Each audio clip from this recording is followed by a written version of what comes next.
that you have upfront reduction on the capex, you have battery as on demand, and you have some commitment on the performance and the mileage that you are promised by this particular operator. Now, on for this thing to happen or to bring in sustainability, it is important that while we are talking about in the budget and bringing in the policies around the sustainability, around the swapping, we make the swappable batteries a little more stricter in the performance and the certification levels as compared to the fixed batteries, because here the ownership is with the operator and you want the batteries to be much safer, much easier and much reliable and rugged to be handled from both the safety point of view, from the life point of view, especially now it is getting exchanged very frequently hand to hand. So that is something that I say that see that from sustainability point of view, the policy, technology, standardization, they play a very big role hand in hand, joined together. And a number of players would need to collaborate to make better sense of swappability. And certainly, I see that this is a very good sustainable model for two-wheelers and three-wheelers especially. But when we talk about four-wheelers, heavy vehicles, maybe the infrastructure on the fast charging side of it is also that is something needed, and the swapping may not be an answer for that, especially given the constraints that we have on the cities and the crowdedness that we have. So that might not bring in a very good facility to say for the heavier vehicles. Okay, that's an eye opener, because I started believing that the range anxiety thing would get sorted from a battery swapping model. But now, with listening to you, I am of a point that we would need a charging infrastructure hand in hand. With that, we have a lot of... Yeah. Sorry, please go ahead. Yeah, so I think that it is not one of the solution that's going to be a win, where we see that fast charging is a very obvious solution for developed market, and we see that swapping solution is a very good solution for a good market fit and commercial segment in India for two-wheelers and three-wheelers. But still, I believe that our vehicle mix is a very interesting one. Our society is also very interesting one from the mix point of view, and that's where I see that the infrastructure also has to be a mixed one. We cannot completely rely on swapping. We can't completely rely on the charging. It has to be a mixed one. And depending upon our vehicle mix and the type of the transportation that we have on the different segments here in the country, swapping, smart charging, slow charging, fast charging, everyone would have its own space and needs to be there as the infrastructure. Thank you so much for that, Dr. Prabjot, because that gives a lot of insight. If you don't mind, Yes. can I add one point to what Prabjot was saying on swapping? Thank you so much, Prabjot. I mean, clearly shows how deeply you are entrenched into the space. One other thing for swapping that one needs to keep in mind is that it's just wrong to treat it as an alternative to charging. Swapping has so many other potential beyond just a charging alternative. It's not a bridge to come in while the society moves to the market moves to high fast charging solutions. Just having this network of swapping stations. Most swapping stations in the country currently have at least 1.5 batteries per vehicle, which means 50% of the battery capacity in swapping stations are underutilized. Just imagine if we can integrate this network of swapping stations into the grid as virtual storage, or even possibilities of like trading it with the grid or peer-to-peer networks. Marginal cost of like virtual storage is literally like zero or like, very negligible, which means our grid concept would basically monetize it on a different level and use the latent capacity. Exactly. Like, I mean, there's so much more to battery swapping than what we are seeing. And this is also why today morning there was a Niti Aayog session where consultation on battery swapping. Like, I was like, government intervention at this point might actually just kill all the innovation happening. It is not, the technology has not matured enough to do standardization, bring in interoperability, etc. Give it some time, let the entrepreneurs, the innovators compete with each other. We will get to a point. And this is a very nascent technology across the world. So there is a chance that India, and from the companies I have seen as an investor, the largest number of innovations in battery swapping is happening here. So, but Vishnu, I have a question there itself. Recently, Reliance has invested heavily into a sodium-ion battery company in Europe to basically, yeah. So basically, to help them out in making it more better R&D capabilities and production capabilities. That's the basic reason why they invested into it. So how would that become a wouldn't that become a challenge because of interoperability? Because if there is a lithium-ion battery, it cannot be swapped with a sodium-ion battery.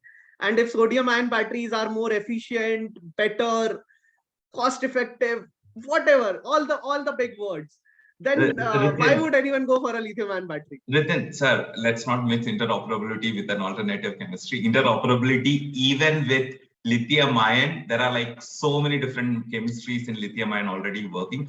And even if it's the same technology, the same chemistry that we are using, you can't we have not reached the point where, like say Esmito can use interoperability with Sun Mobilities. I mean, we will get there eventually. Somewhere the market will drive us in the right direction. But even with the same chemistry, interoperability is not there. But your point around sodium is interesting. Sodium ion, I can talk a little bit more about the sodium ones. Would love to, because see, it's exciting to listen about. We have grown up listening to lead batteries, lithium ion batteries, and these only. Sodium ion is a new word for me personally. It's sorry to break your consumption. Sodium ion is not a new technology. A lot of research has gone into it in the 1970s, but then the fancier, newer version of lithium ion came in, and people just started putting more energy into that. And rightfully so, like, because of the investment that has gone into that lithium ion, we actually achieved a lot of, the cost improvement has happened, and cost reduction has happened on a phenomenal scale. See, lithium ion, the way I look at lithium ion is, sodium ion batteries is from why do we need an alternative to lithium? What are the shortcomings of lithium ion that is forcing us to look for a sodium ion or any different kind of batteries? From a mobility perspective, 40% of an electric vehicle's cost usually lies with the battery cost. And that means that lithium ion batteries which is what is currently used, and a very important part of the value chain for any electric vehicle. Even from a non-mobility part, we don't have a lot of alternatives which allows for like long-term storage, etc., which works with utilities and so on. From a cost perspective, the cost has dramatically come down in the last decade, that's 2020, 2020 for lithium ion. But there are some bottlenecks.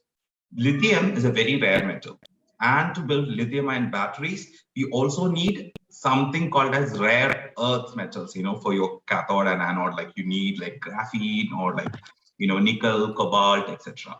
The interesting thing to note over here is this also has a global political dimension to it. A lot of the lithium reserves, rare earth reserves are lithium reserves are basically in two countries, China and Chile. Rare earths mostly in China.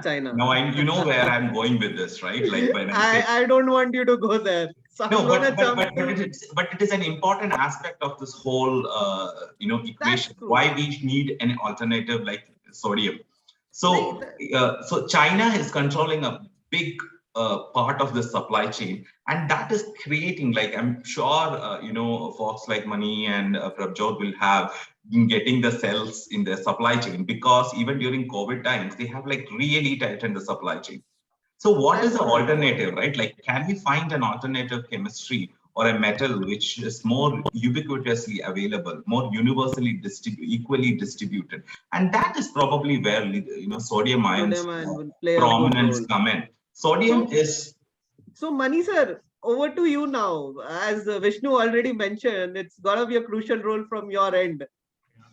I'm so sorry, I was a little bit disconnected. I'm so sorry about it because of connectivity. So it's an interesting point that Vishnu has really touched. There is a lot of alternative to the existing lithium ion. So why should we look at alternate? I mean, he has explained. I don't want to get into the details. But what are other alternatives? Apart from sodium, you also have people talked about fuel cells. There are some researches going on. That's the reason I was. I come from Bosch. The Bosch very long time back they stopped all the research in lithium-ion batteries. So we are the early one to start, in the year 2007, and we have closed the whole research in lithium-ion by 2012. That means the most of the investment went into solid-state chemistries. That is another dimension why we talk about solid-state chemistry. Because in lithium-ion, you are exposed to explosion and thermal behaviors are unpredictable. And a lot of energy density, of course, beyond which you can't improve. That's the reason the solid state chemistries, and sodium ion is one of the chemistries or the technologies which comes inbuilt, the solid state. So that's the reason why the sodium is really becoming very popular in terms of not only cost density, it also kind of gives you an ultimate level of safety. So that is very important when it comes to battery, right? So that's the reason why this sodium ion, but of course there are alternate chemistry. People are talking about supercapacitor now. So thanks to this Tesla, the Arcade Maxwell, and after that this has become big subject and talk by itself. Ultra capacitors, which is also eventually would become, if it becomes mainstream, that would be a big alternate and reduces a lot of dependency, with any natural resources, right? And we should eventually move more towards magnet-free motors. I would say people would like it. Magnet-free motors and some technology-independent energy storage, which is like a supercapacitor or hydrogen fuel cells. That would be the real long-term future where we can create a global level, breakthrough and without depending on any particular nation or country or technology. So that is what I would like to really focus. And I heard that Reliance not only focusing on sodium ion, because you talked about Reliance, but they are also now getting into fuel cell technology. They have registered a company called Reliance, fuel cell EV. There is a company. So they are focusing on that as well. In the long term, for the short distance commute, probably we can look at all the sodium ion or lithium ion or aluminum ion, this kind of chemical-based technologies, because that have energy density limitation. For the long distance, probably long distance commute, we should focus on hydrogen fuel cells, and that is what the whole world is moving actually. So, Mani sir, talking about batteries, you have given so much of insight about the alternatives. I'm damn sure the entrepreneurs who are listening to us would be, excited to explore the opportunities that are lying there in battery manufacturing, apart from lithium ion and considering sodium ion and other alternatives for sure. Talking about batteries, and we are talking about batteries in two-wheeler, three-wheeler. Now, I really want to ask Akshay, as you jumped onto electric tractors, what were the challenges were faced by you? Because when we consider battery issues in two-wheeler, three-wheelers and four-wheelers, I am sure that there had been a great challenges, came across your way while you were getting into electric tractors. So would love to hear from you. Sure. If we are to look at the ecosystem of an electric vehicle, it's going to have a tremendous effect at a lot of levels. If we were to assume the whole ecosystem like a set of Russian dolls, at the core of it would be the customer. And we have discussed a lot about it, that how the customer is getting impacted and the challenges which customer is looking at, being it range anxiety, be it the cost of battery, be it the total cost of ownership of the vehicle, or the servicing, or even the infrastructure around it, right? So that is one aspect of things which we are dealing with right now. The second doll, so to say, would be the auto industry, where we come into picture. There are certain challenges which we are also facing while we are developing it. And The biggest one right now at the top of my hat is the technology.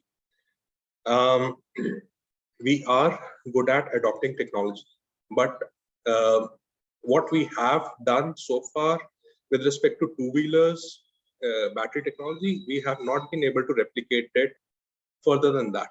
So we have not been able to move to a heavier battery pack.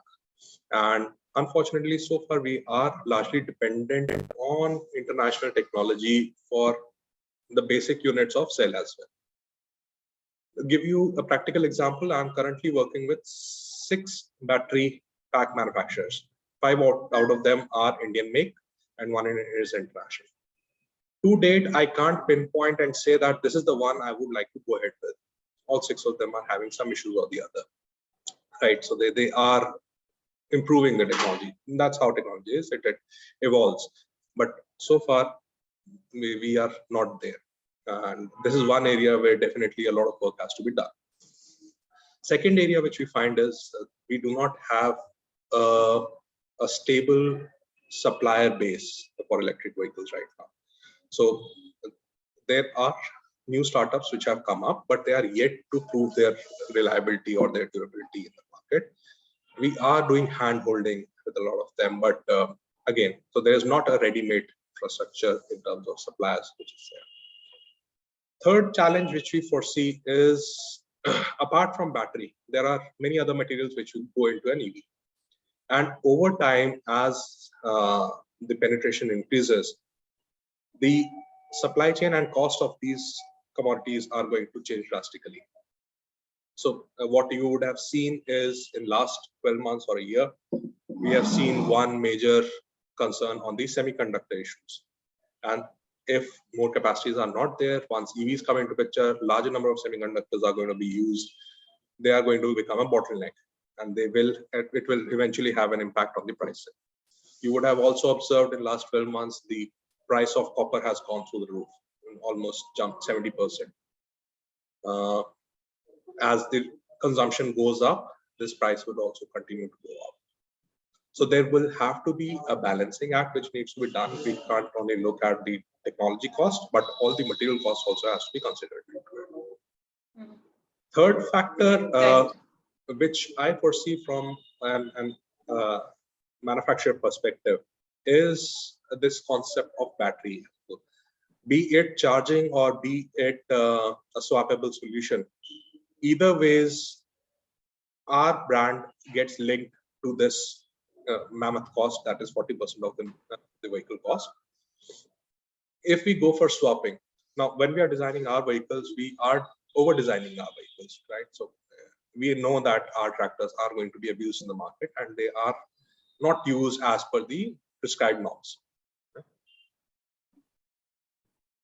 We are not very sure that batteries are able to take those kind of life cycles or not. And tomorrow, if we are given a warranty of, let's say, 2 years on our vehicle, as well as battery, and there is some fault in the battery, the customer would put that blame on our brand. So in a way, our brand gets linked to the quality of the battery alone. So even if it is a swappable solution, unless they standardize the design and the customer has 10 options to choose one or other, like they have right now with diesel, either they can go to IOC or they can go to HP or Reliance. Until the time that happens, OEMs will have to take a lot of that burden. These are the major challenges which I see from a industry point of view. At the backward side of our supply chain, there might be many more at the front end also. So our dealers' business model would change drastically. Currently, there is one cost of the vehicle which goes, plus there is a revenue model attached with the servicing and the spare part of a vehicle or a tractor. Now, in an EV, the number of parts would come down drastically, and they would not be repaired so much as replaced. So the dealer revenue model would change, and that is yet to be attuned, at least in tractor industry. Two-wheeler would be the one which will, but tractor is yet to go. So those are the broad challenges. Broad challenges which so while talking about the challenges that you have specified, there is one more challenge that we eye on. That is the rural infrastructure. There's Right. a lot of challenge around the electricity. Right. And then we are talking about charging infrastructure. How are we going to build that? I know this is not an answer that can be given in like, we just have started transition. So I am not expecting it to get settled down in a coming 6 months or 1 year time, but there has to be a certain time limit wherein we can at least eye on that, a rural transition could be seen in terms of charging infrastructure. I completely agree. So infrastructure building up usually takes time, especially of a level where what we are looking at right now. There might be a transition phase where hybrid vehicles might fly to overcome this challenge till the time infrastructure completely comes into picture. But yes, this is going to remain a challenge. There are certain government policies which are coming in, which would help set up local level power plants with the bio CNG coming into picture. But that is still on paper. We are yet to see that and its effect coming into our scenario. That's totally understandable because infrastructures cannot be built in a one night time, And I would ask this a similar kind of a question from Ankit as well, because Ankit, there's a lack of knowledge, and how do you see certain opportunities in terms of, startups or entrepreneurs creating that kind of a charging infrastructure in the rural areas? And how do you think that people could be educated in that particular area? Because that's going to be a challenge for everybody. Hina, in the entire construct of roti, kapda, makan, the three necessities of mankind and womankind, the entire electrification of villages today, as per government data, while I don't know how much it's true, but if what they claim is to be true, 96% electrification exists in the rural areas now, right? Which means there is electricity available in villages, rural areas, and of course, Akshay, given his on-ground insight, would be probably able to concur. But there are various limitations in the entire rural electrification process, right? Because if they've just barely got electricity, electric charging is out of the window immediately. But can we do something about it? Yes, we can.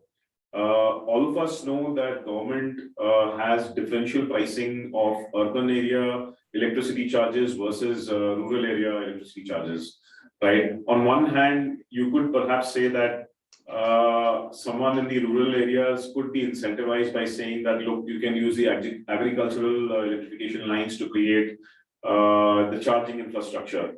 And if there is some way in which Niti Aayog, folks from Invest India, folks from the VC, or can all get together and brainstorm this, that could be one possible solution. PPP is another model which we could work on, in order to incentivize startups to set up these infrastructure over there. Now, what happens after you set up the infrastructure? What is the utilization level? So utilization level will then depend on the digital literacy of the the population there. So there is actually, if you see, an entire pyramid of and sequence of things that needs to be addressed before we say let's focus on rural electrification or the rural charging infrastructure development right now. A has to be done, and then B and C and D, and these are all things that I can think of.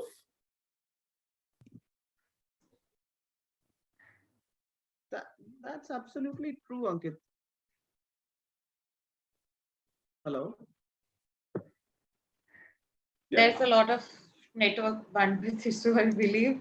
So that created a little mess here. However, we were able to understand that if everybody comes together, we'll be able to, get transition that we are looking at. So when it comes to the policies, the venture capitalists, and the initiatives that are taken by the government, I would like to speak to Shikhar. Shikhar, this question goes to you. So, sorry, can you elaborate a bit on your question, please? Yes, please, for sure. So I'm really sorry for the network problem that we are facing here. So, Shikhar, what I want to understand is that, what are the opportunities that lie for the startup entrepreneurs if they really want to deep dive into this particular sector, wherein they want to get themselves invested in starting up a business in electric vehicle domain. What kind of benefits can be provided by Invest India, and how that hand holding can be given? 35 kilometers away from the main area, and in those 35 kilometers after 8 p.m. you won't see a single soul. So these are certain problems that are unique to India, because India is big, and like the area where geographically wise we are big. So when we are talking about certain challenges that are very specific to India, we also talk about certain opportunities that are very specific to India. So, for example, I was talking to, like, I have interacted with more than 70, 80 EV startups in the last 1.5 years. And there are certain startups that are clearly focusing on developing infrastructure or vehicles or charging infrastructure specifically for the rural areas. They are focusing on tier 2, tier 3, because there is a lot of competition in tier 1 now, and they are focusing on area where nobody is focusing, like tier 3 cities, the rural areas. They are building on like vehicles that are more sturdy. So if you understand the rural infrastructure, the rural roads in India, they are not as smooth as the city. You need a very sturdy vehicle. So what might work in your city might not work in the rural infrastructure, rural area. So this itself presents a new opportunity for the startups to build a vehicle that is low on cost, that is more sturdy, that can go in the rural area. Because the audience in that area does not care a lot about whether you have a Bluetooth in your scooter, whether you have a charging point in your scooter. What they need is a vehicle which has a kind of which can go on the roads in that particular area, and that has a longer, as I mentioned, a 35 kilometers just itself to go from the main area to the house. So that has a more capacity. So these are the challenges that are unique to India, and they also present certain opportunities that are unique to India.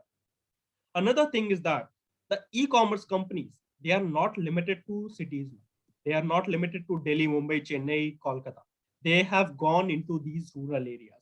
When these e-commerce companies have gone into these rural areas and they are pledging to go green by 2024, 2025, and like they are saying that we will all become electric. So they are not becoming electric only in the urban areas. So we have startups like Zip Electric that are operating in the cities, but they are also becoming green in the rural areas. Lot of delivery startups, these urban green electricity startups, they are focusing on currently on solving the urban area, but that presents a kind of a unserviced kind of an opportunity in the rural segment. What if like we create a segment, such kind of a Zip Electric in the rural areas? So deliveries, then we have like a certain policies. There was a road that how the PLI policies for the advanced chemistry cell policies are creating opportunities for the startup. When we have the production in India, the cell cost will be low, the battery will be low. Ultimately, it will reduce the cost for the startups and make the startups more sustainable. So in the entire ecosystem, right from the battery manufacturing to the deliveries, opportunities are there for all kinds of startups, be in rural, be in urban areas. Right, that gives a lot of insights in regards with what kind of startups can join in and can get into this particular domain. I hope the entrepreneurs are listening to this. And with that regards, I really have to ask a question from Vishnu. Vishnu, because you are running a fund, I really want to understand what's your criteria of analyzing a startup, and what do you think is there an opportunity that lies for the startups and for the investors as well?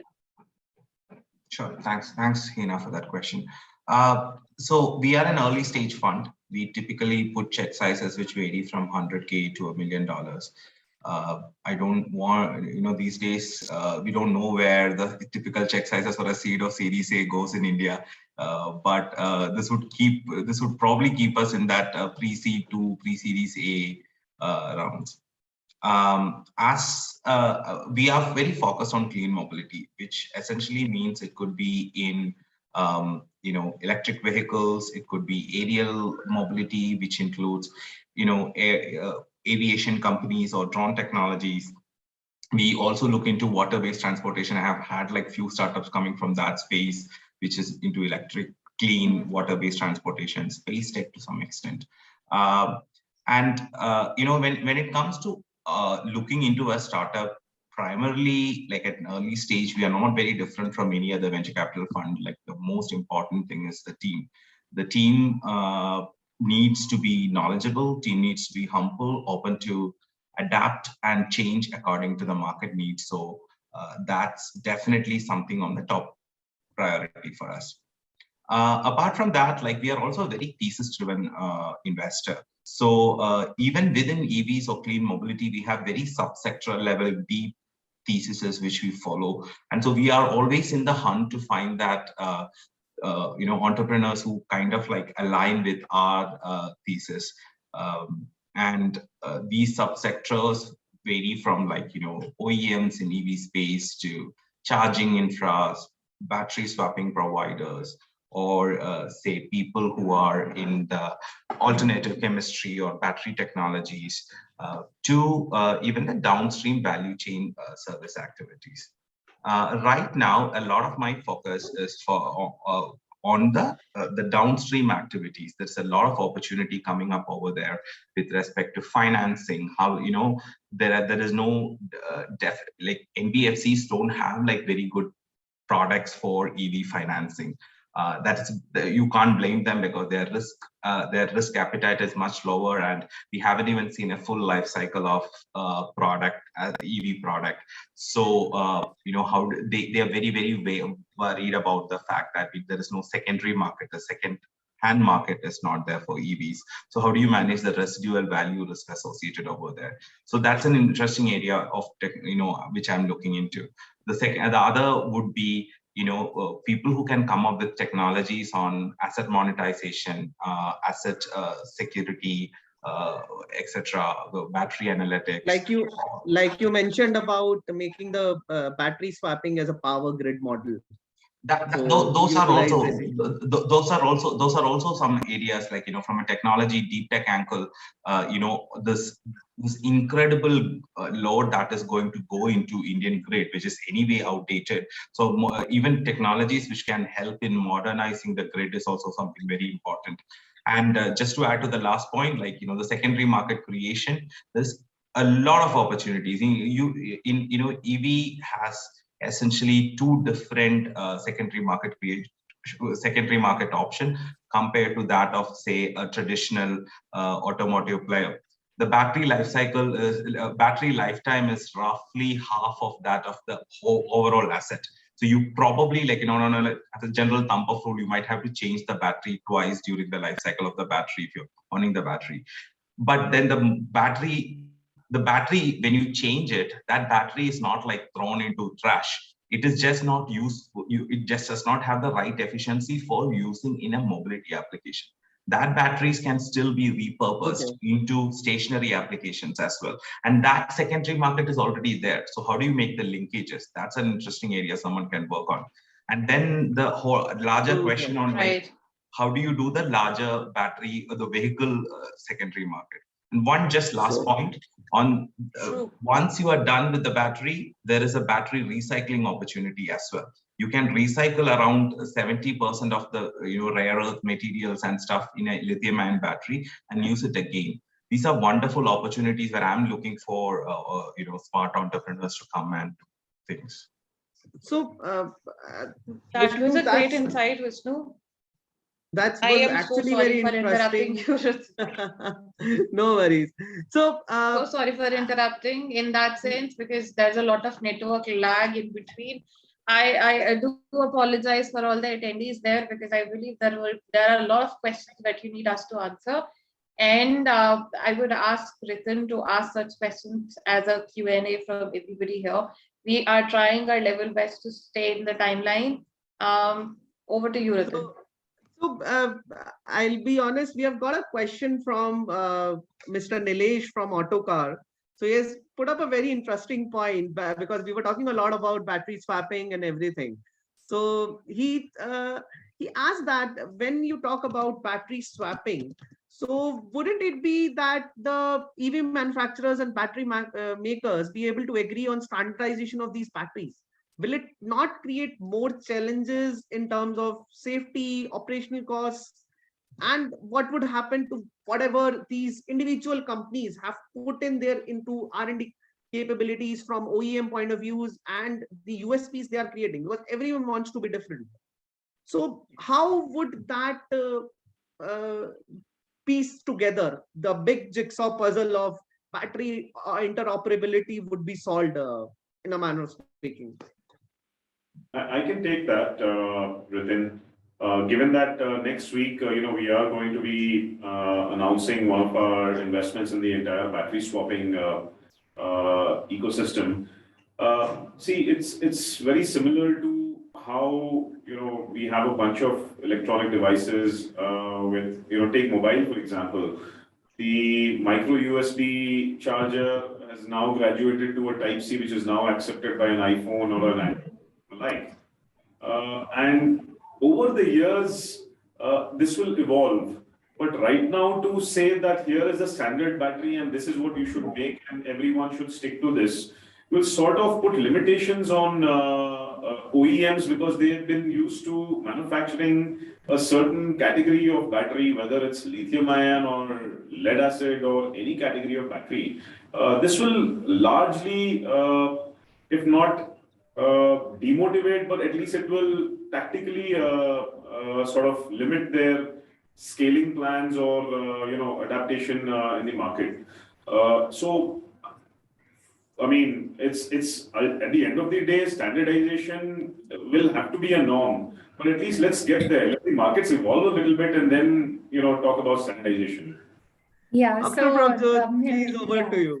Yes, Ritin, thanks for passing this. And yes, as Mr. Ankit said, was talking, I was saying that, yeah, as being the convener and the chairman of the Committee on Standardization for the National Good on all different LEV structure.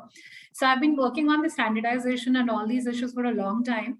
But I see the concern that Mr. Ankit has raised, and so there are a number of ways in which this has to be addressed.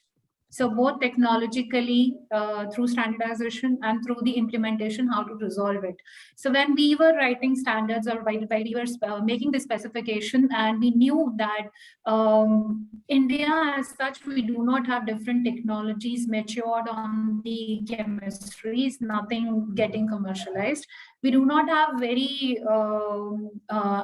common structures or standardization of the vehicles as such. So there's no standardization on the vehicle side where it mandates that this is going to be the pit size for the battery. So when it comes to the standardization on the battery, how do we marry it together, right? So that is the first concern that is there. Now, how do you take care of the future revolutions as well? So the very first thing that we decided is that do not mandate anything on the chemistry side of it, that it has to be chemistry A, B, C, any variant of lithium ion, sodium ion, aluminium, metal, or whatever. It has to be chemistry agnostic. What we need to specify is on the performance matrices. So specify the efficiency, performance metrics, and say that minimum standard that you have to fulfill is this. There is no end to the maximized performance. So your battery might give you, let's say, some whatever XYZ, whatever per kilometer or per kg or volumetrically that you want to define, but it has to minimum be at that level, and maximum you can go to whatever way. So evolution to that matter is protected. Second thing that you have to standardize is on the voltage and the powertrain characteristics. Right. So from, it could be few volts to 100 volts and few hundred volts it can go to. But when we talk about LEVs, and especially when we are talking about two-wheeler and three-wheeler, there are already standards that specify that manually how much you can handle, protecting the safety in view, which is actually 60 volts. So you have to be playing below 60 volts on that. So would actually 60 volt battery fit into that? No, because while charging it will go up to that profile. So there are ways in which the technology evolution a plus in which the creativity of every manufacturer is protected. However, to bring in the standardization into this, the minimum features that are required. For example, what is needed? One, the dimension. Second, on the connector side of it, that it has to be mandated. Use this connector from safety, from handling, for number of cycles in which it has to be used. And third, on the communication side of it, because if I'm using my swap station, somebody ABC is using their swap stations, for the ease of the user, it is basically the standards are nothing but how to bring in affordability, how to bring in safety, and how to bring in ease of access for the users. That's something that we have to keep in mind. And from that point of view, while we say that they have to be interacting with multiple operators or multiple vehicles and multiple batteries, you need to fetch all that data, because you want security, you want to give them the promised mileage, which is not possible unless you know what is the state of health of the battery, what is the safety and all that. So from that point of view, communication is where that is kind of a minimum mandated thing. So there are minimum standards formulated, and maximum it is all open for whatever creativity you want to put in, whatever handles and all those you want to put in, and whatever beautification you want to do. So from all that point of view, it is really left open. So that's on the drafts that I can talk about. I really hope that Nilesh got the answers, and it's very insightful because you both have actually put across the challenges as well as the solutions that are happening. So it's really interesting to listen to both sides of this coin. And commonly it happens that we only get to listen to the good ones or the bad ones, but it's great to have the solutions and the problems at hand. But so we've got another question that is a larger question from us also, from this panel, from the attendees also. So there is the biggest talk about the fact that CO2 emissions are gonna be reduced because of EV, and that's how governments, the corporates, everyone is pushing it out there, that it's gonna benefit the environment. So don't mind my words, I know the people might kill me for asking this, but is it gonna actually happen, or is it just a big corporate conspiracy or a government fiasco? Partha sir and Akshay sir, I guess you being on the operating sides of the corporates, I'm putting you in difficult situations and answering that. Nitin, I would love to take this question, but before I answer the question, I would like to add one word into your entire sentence, what you probably forgot. The CO2 emission will just not reduce, it will reduce relatively. Let's understand that. If somebody thinks that CO2 emission will reduce tomorrow almost below the expectation line and everything will become hunky-dory from tomorrow, that kind of a fairy tale story is not being told. Yes, of course, it will reduce relatively, and one can logically place that. How? Relatively, I was seeing that question. So manufacturing is going to be similarly done. Therefore, the consumption of energy is going to be there and emitting CO2 or all kinds of pollutants. On the other hand, when you're charging the battery, how are you charging? You're charging by using electricity. How is electricity being produced? It's again, so well to wheel, the relative reduction of CO2 or relative reduction of pollution is what we are talking about, and that is important, because please understand, in the history of universe, any change is not really the change that you see at the drop of a hat. It happens over a period of time. It takes time. So the kind of scenario where we are today living in, the kind of pollution that we are battling, it requires some kind of reduction, some kind of action on that. Therefore, of course, it will reduce, and one can see that significant reduction once you have a reasonable number of vehicles, electric vehicles on road. The share of road has to increase. Please understand, it can't be done by force. It has to be proactively adopted by the consumers. And for that, you have to match the experience or excel the experience or offer something which otherwise he is not able to get from ICH. If the innovation works in that line, people will adopt. And relative reduction will happen logically, anybody can place. Will it address all the problems? No. making it more beneficial to the customer to have an EV Of rather course. than to just play Consumers, around with you the ICE see, versus please EV challenge? understand, everybody sitting here or any human being within his age group of between 18 and 60, I'm saying in the working life, is a consumer and a producer at the same time. We are producing something, our services or something we are selling, and we are consuming. So when we consume, we all behave in the similar manner. We will not accept something by trading off a very fundamental requirement that we have. You will not accept an EV just because you have to do some service to the environment. Therefore, it has to meet those criteria, and there the innovation must work. Yeah. True that. Akshay sir, over to you. Don't kill me for asking you this. No. This is a good question, and I might have some good news for you on this. So, if we are talking about CO2 alone, currently what is happening is in most of the vehicles, at least on four-wheelers, ever since BS4 norms have come in, BS4 and even in higher commercial vehicles, BS6 has kicked in. The after treatment system has become very important. So there is a engine out catalytic converter on the vehicles. There is an SCR system.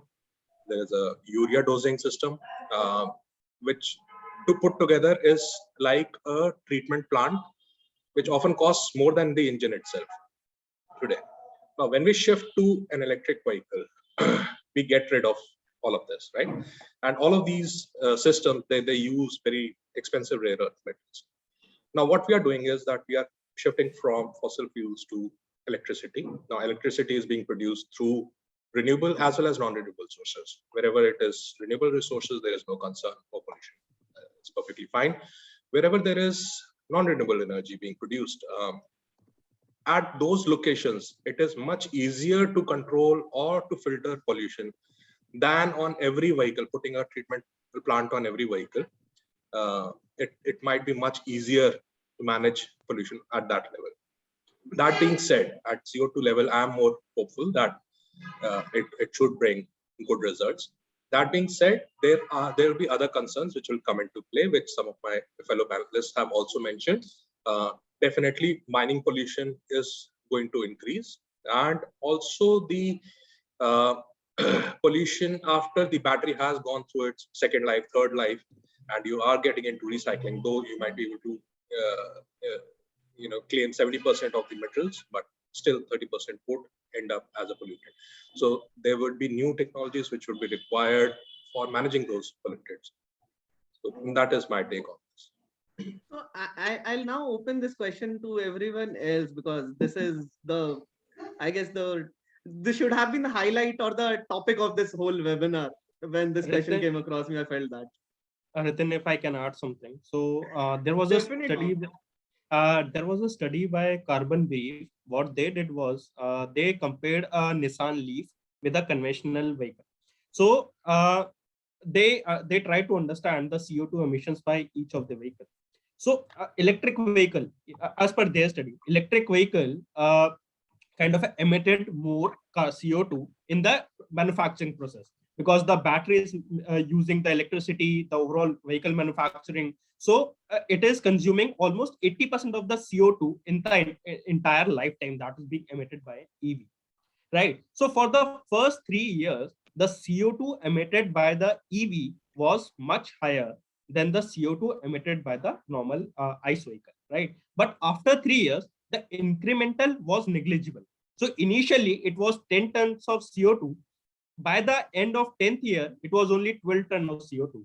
But whereas for ICE vehicle, it reached to 36 tons of CO2 in 10 years.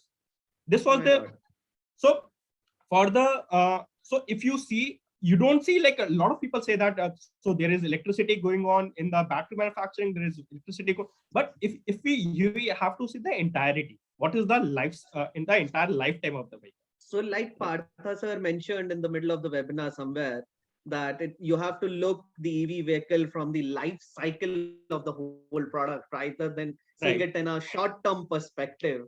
It actually holds true from not about it being expensive or cheap, but also on the point of views of CO2 emissions and everything.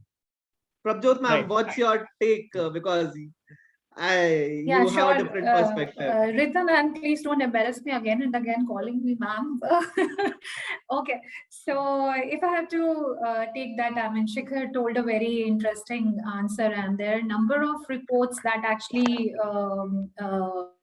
prove the same, that well to wheel and the entire life of the vehicle, the CO2 emissions are much lesser as compared to ICE. In totality, I'll also like to say that if we have to say that emission on roads in the entire life versus when we say emissions that we have on CO2 for EVs and manufacturing, the two parts of it. One, what would you be able to handle better? Emissions on road, which vehicles are doing, or while in manufacture where emissions are I mean, can be controlled or can be managed, or there could be some cleaning processes that could be adopted. So if it is centralized approach, managing it is better. And onto the manufacturing side, there are cleaner and cleaner processes that are coming up. So I believe that that part is one where it could be more technology oriented, more cleaner processes that could be introduced instead of trying to control vehicles. I mean, that emission on the road that we know from ICE vehicles is more as compared to, I mean, any day it's more as compared to EVs. That's one. Second, if we talk about India, any time we also know that we do not have our own fuel. So now is the chance that we produce our own fuel, though we are producing it to make emissions. But yes, we cannot produce diesel and petrol. We can only produce batteries. And if we are fortunate enough, soon we should be seeing some good breakthroughs on the cell chemistries as well from the elements that are available in India, not really dependent upon imports.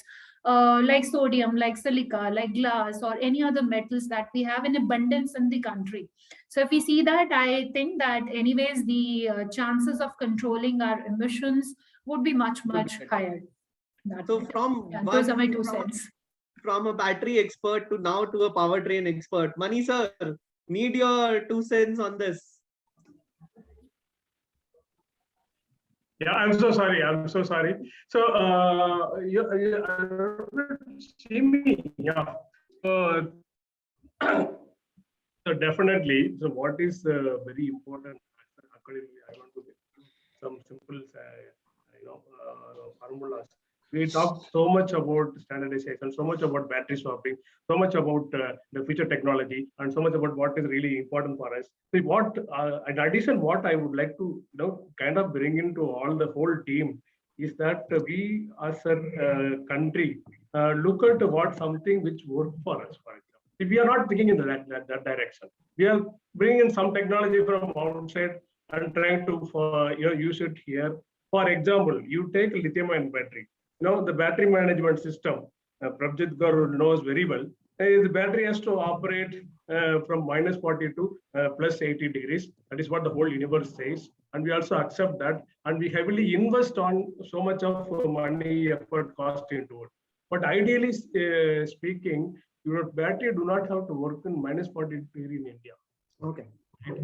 Right. So there are certain things which we can minimize. Localize, okay. We can minimize the cost of the battery also by doing so, right?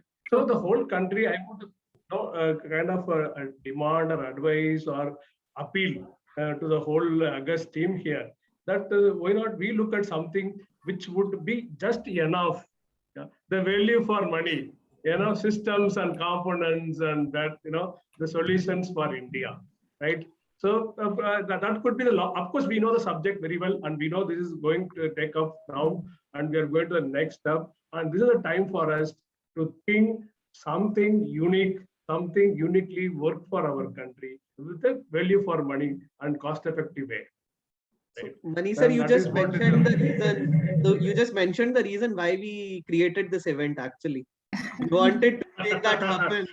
Yeah. We tried to bring in the best of the industries to work together. We have got people who can put in money, people from government, the technology people. Who else better? Yeah. So, Ankit, what's your take on this?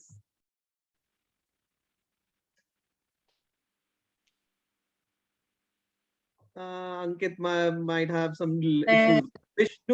Vishnu, what's your take on the big conspiracy of the corporates? What is the big conspiracy here, Ritin? About the CO2 emissions. Is it gonna reduce? It's gonna not gonna reduce?